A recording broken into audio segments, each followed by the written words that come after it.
Ito, grabe. Mga kongresista, tinawag nila si Senator Pimentel na balat sibuyas. So, grabe. Ano ang dahilan? Bakit balat sibuyas? Dahil dito sa budget ng pinapatayo na news building ng Senado, pinapatayo na allegedly, ang report, umaabot na ng 23 billion pesos.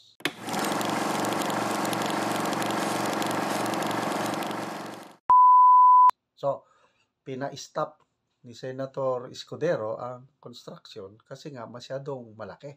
Ngayon, maraming mga kongresista na nakisawsaw kung ano-anong paratang nila sa Senado, magastos daw.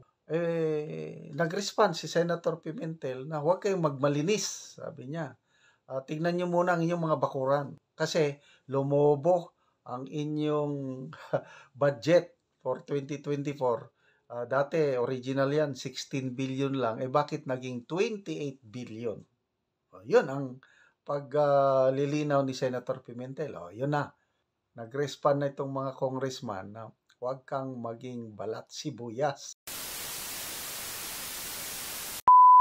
Ito si One Rider Party List Representative Gutierrez. There is no need to be onion-skinned about criticisms aimed at the Senate's spending. As public officials, we must all be open to scrutiny, especially when it concerns the use of taxpayers' money. Yan ang pahayag ni Congressman Gutierrez. Yeah, he maintained, sabi pa niya, public deserves to know why the cost of the Senate building has escalated so dramatically. Your role as a senator should also include ensuring accountability and transparency, not merely defending controversial projects. Ang birada ni Congressman Gutierrez. Okay. Isa pang kongresista, si La Union Representative Paulo Ortega.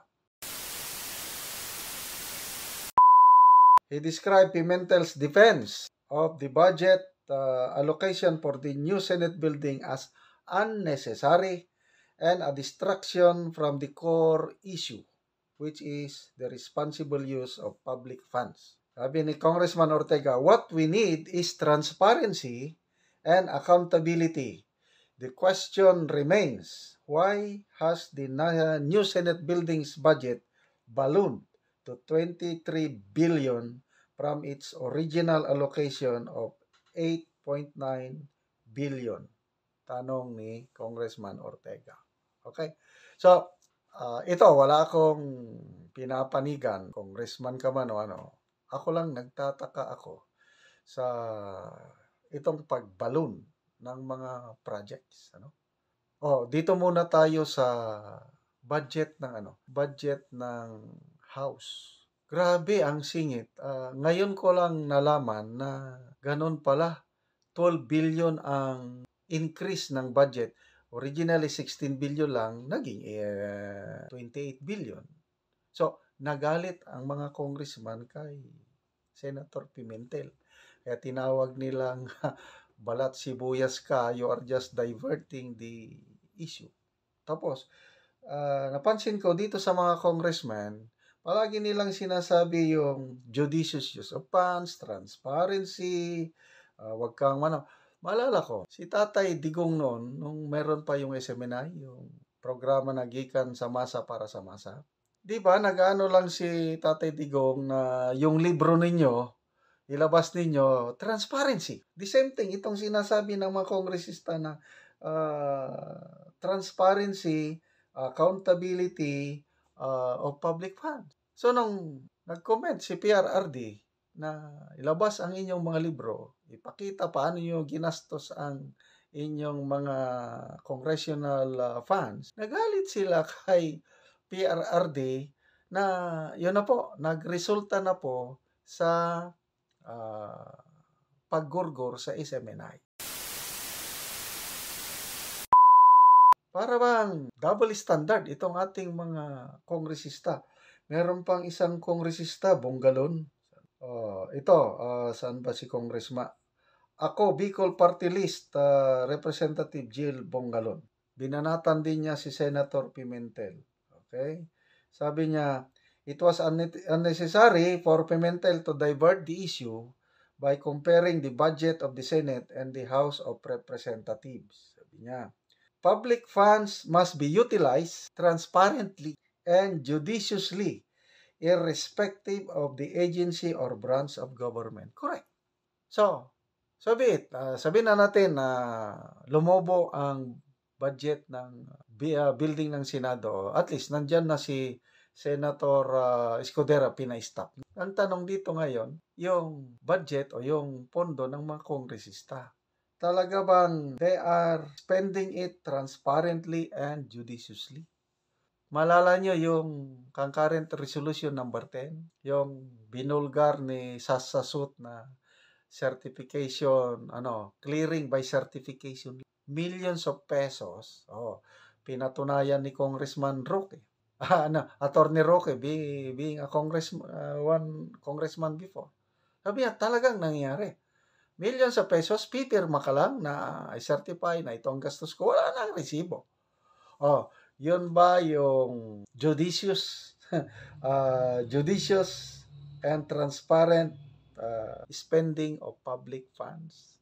Nagtatanong lang po ang mga kongresista. Nasaan ang resibo?